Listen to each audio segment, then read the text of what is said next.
Long, long ago, high in the misty mountains of Tibet, there stood a quiet monastery surrounded by pine trees and clouds that kissed the earth. Inside lived two monks, Brother Lian and Brother Tao. Every morning they would rise before the sun, sweep the temple floors and spend hours in silence, listening to the wind whisper through the valley. One peaceful afternoon, the two monks were given a special task. The head monk said gently, "Go to the next village and bring back rice for our evening meal. Remember, this is your sacred hour of silence. During this time, you must not speak, but only observe and be calm."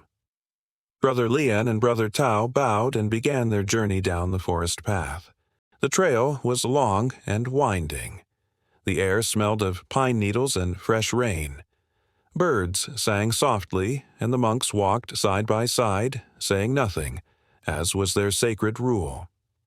After an hour of walking, they reached a small river where an old wobbly wooden bridge stretched from one side to the other.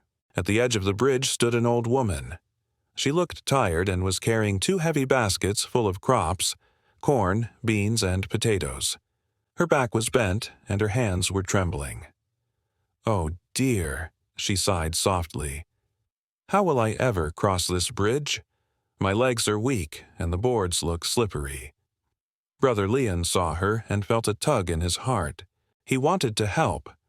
But then he remembered the rule. Monks were not supposed to touch women. He looked at Brother Tao, who stood quietly, unsure what to do. For a moment, Brother Lian hesitated. Then he smiled kindly and said in a calm voice, breaking the silence, "Dear grandmother, let me help you." Before Brother Tao could say anything, Brother Lian carefully lifted the old woman onto his back. Step by step, he carried her across the shaky bridge, steady as a mountain. The old woman smiled the whole way. When they reached the other side, she bowed deeply and said, "Thank you, kind monk. May your heart be forever light." Brother Lian smiled and bowed back.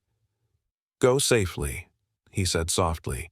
Then he turned and continued walking with Brother Tao, who said nothing. But inside, Brother Tao's thoughts were busy.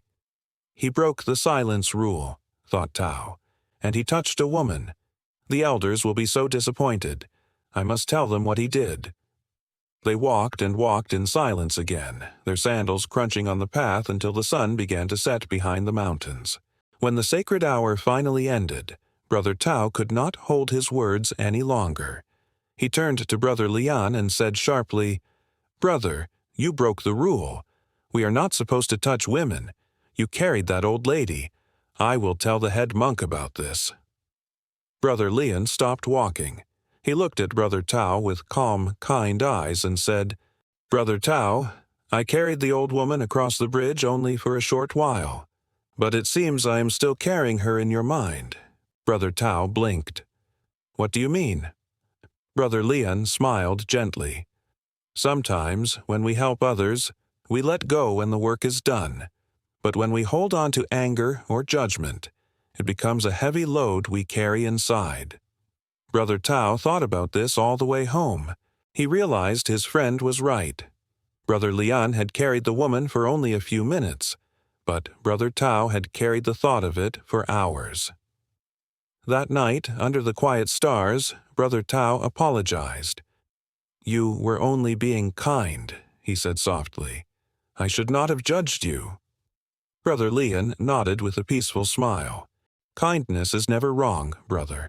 Sometimes rules are made to guide us, but compassion should always lead us."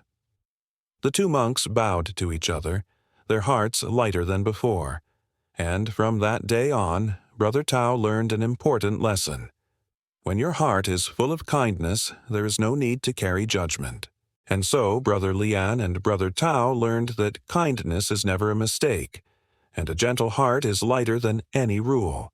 Remember, little ones, when we choose to help instead of judge, the world becomes a kinder place for everyone. If you liked this story, don't forget to hit like, subscribe, and share it with your friends, so more hearts can learn the joy of kindness and peace. This has been another story from Rabbit's Foot Tales, where every tale brings a little more light to the heart.